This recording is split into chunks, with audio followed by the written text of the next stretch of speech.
This is my 4th year making Game of the Year videos, and this year has been just as fun as any to put my list together and make these videos for you guys. I mentioned this in the previous video, but some fantastic games have held the honor of being the official #1 game of the year for Swirly. Ratchet & Clank Rift Apart, Pokemon Legends Arceus, Final Fantasy 16, some massive heavy hitters, and honestly some hot takes on my part in those games as well. Even though this game comes from an indie developer and even a solo developer, this is by far my least controversial pick for my Game of the Year. There are multiple outlets that I saw that agree with me and pick this same #1 game. And if you know me and if you know this song, you're already addicted to it like I am. Who put 300 hours of Bautro in along with me? Let's talk about it. The quick tagline for Bautro is that it's a poker roguelike. You are given a standard deck of cards and you play poker hands to score chips, trying to reach increasing levels of chip totals each round. You start with the small blind, then the big blind, and then a boss blind. That adds a special wrinkle, like forcing you to play different hands each time, having an extra high score total that's needed, or not allowing you to discard. If you can beat 8 antes of these 3 blinds, so 24 rounds, you win a run. It sounds very simple and the concept is just that. This game very quickly takes what you know to be poker and just completely flips it on its head in the best way possible. The only poker knowledge you need are what constitutes the different hands in poker, which the game shows you what those are. If you've never played poker before, you will still be able to play this game just fine. The major differences from this game and poker are how you change the cards in your deck, leveling up different hand types, and the biggest difference, jokers. Let's take these 3 one at a time and explore why they rule. As you proceed through a run, you are accruing money that you can spend at the shop in between blinds. You can either buy vouchers to give you passive bonuses, jokers, tarot cards, planet cards, or packs with those cards in them. Certain cards will enhance your cards, maybe increasing their chip value or adding malt, or loads of other enhancements like turning them into glass to make them fragile but high scoring, steel to give you extra malt if they stay in your hand, or gold to give you an extra $3 if they're in your hand at the end of the round. There are a lot of specific ways that I could be here all day just detailing all the differences of, but just know all of them are helpful and can be the difference maker in a winning and losing run. You can level up your poker hands via planet cards. For example, a flush starts as level 1, scoring 35 chips times 4 malt or multiplier. The cards you play all get their chip and malt value added to this 35 times 4, and then the jokers that apply are added, and finally it does the multiplication to give you your score for that first hand. But say you get a Jupiter card. It increases flush to level 2 and adds 20 chips and 2 malt, making it instead 55 chips times 6 malt. In this way, if you get enough planet cards, you can change what hands are more valuable than others, going away from the usual poker hierarchy.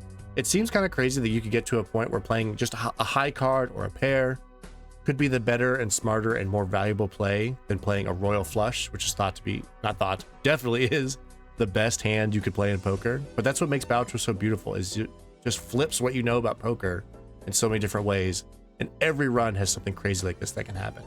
I've saved jokers for last because this is the meat and potatoes of Bautro. There are 150 jokers in the game, and I think outside of a handful, I have found a game-breaking strategy involving each of them, if they are paired with the right cards or other jokers. Most decks start with 5 joker slots available, and the synergies are endless, and I'm positive the ones I haven't been able to make work yet because of user error. There are jokers that do all sorts of things, giving you extra chips, extra malt, either flat malt or multiplying your malt to get crazy high scores. It can duplicate cards, it can delete cards, encouraging playing certain ranks of cards or not playing certain ranks. Some give you extra money, some give tarot cards, some can create new jokers for you, while some others destroy your jokers to make themselves more powerful. It made every run feel unique to just see what jokers present themselves to me and seeing how you can cater a run around that. For example, maybe you get the runner joker, which increases its value by 15 chips for every straight hand that you play. And then maybe you get shortcut, which means you can skip ranks in a line to make a straight, making them easier to make straights. Well, then having those 2 jokers can inform other decisions you make. Like maybe when you buy a planet pack,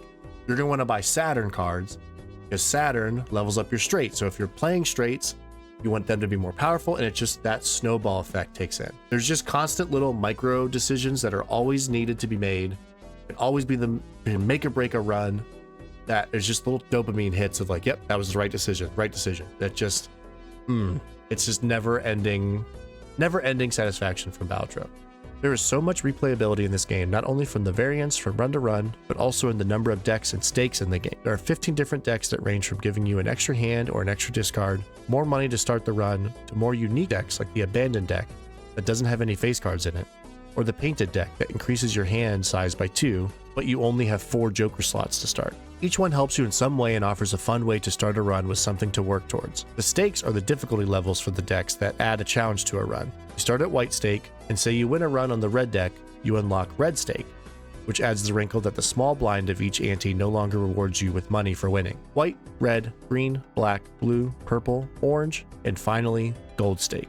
Each stake includes the rule from the previous, so to win a gold stake run on a deck, you need to win all previous stakes and win a run with a lot of modifiers to your run. You'll have less discards. The scores needed increases much quicker to the point of the final boss being 4 times as many chips needed to win, and the most impactful changes in my mind, adding eternal, perishable, and rental jokers. Eternals you can never get rid of once you take them, perishables only last 5 rounds before not working anymore, and rentals that cost $3 each round you win with them in your lineup.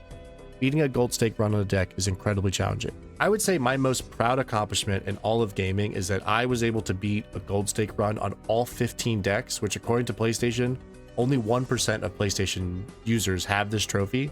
So if that number stays true to all platforms, being like a top 1% player at Bautro feels really weird to say.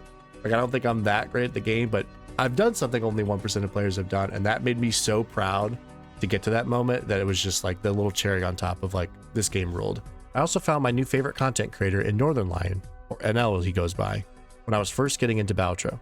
Watching him play the game made me a better player, so if you want to get into the game, I highly recommend watching someone play it after you've played it a bit, because you find so many strategies and combinations you never thought of by watching someone else. It's such an awesome water cooler game because every winning run has a story, and sharing those with others makes everyone better. Plus gives you another example of how busted the game can be at times in the best ways. Much like Helldivers 2, my favorite part of Bautro has been this social aspect of the game. I had played maybe 15 hours of it after it was released in February into early April when my best friend Grayson was here before he and his wife Megan moved back to Ohio.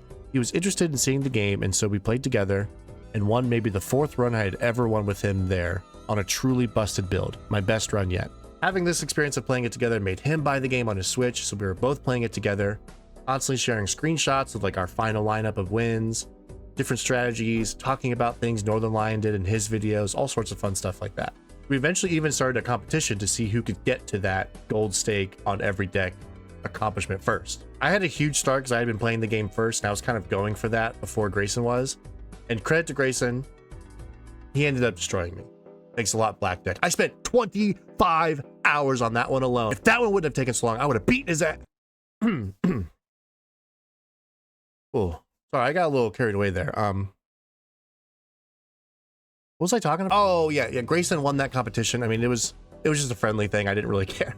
It didn't really bother me at all that he beat me in that. Like, it's whatever, you know. So even though he got me, talking about it with Grayson was my favorite part of this game and why it was my #1 game of 2024. So thanks, Grayson. Love you, buddy. My great friend Josh from ANG also got into the game later in the year after bouncing off of it and giving another try, which is super fun to watch someone have Bautro click for them. Shout out to Buddy Ben, also being in on Operation Get Josh to Like Bautro. Mission success, I would say.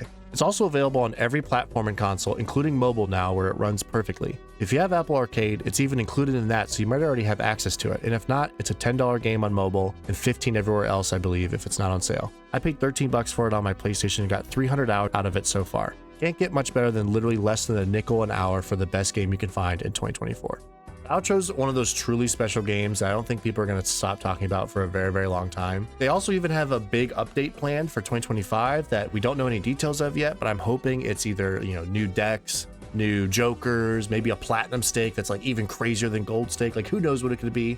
Whatever it is, I will be so happy to continue playing it because I'm never going to stop and see what they have in store for us next year. But honestly, even if they never touch this game again, Bautro is so easily the slam dunk game of the year for 2024 that I couldn't imagine anything being better than this year. And if you somehow have not played this game yet, do yourself a favor, download Bautro and just get ready to see your life fade away because you will be so addicted to this game in the best way possible.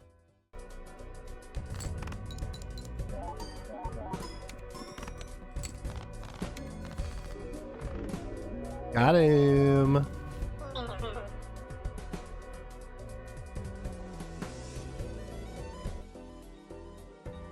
All right, guys, that's another year in the books. What a great year we had in 2024. So many awesome games we got to play this year. I'm really curious in the comments. Let me know, what is your game of the year for 2024? Even if it's something that didn't come out this year, what's your favorite game that you played this year? favorite release of 2024, what's your favorite Joker and Balatro, what'd you think of our list in general, and any tips or comments you have on what I can do to make these videos better in the future. I have a ton of fun doing these, and it's like a nice little ribbon on the year that was. Makes you think of Christmas because I'm always working on these in December. It's a great time, so I appreciate everybody who watched these as always. It means a lot to me. All right, until next time, listen to my dad, and I'll see you guys in 2025.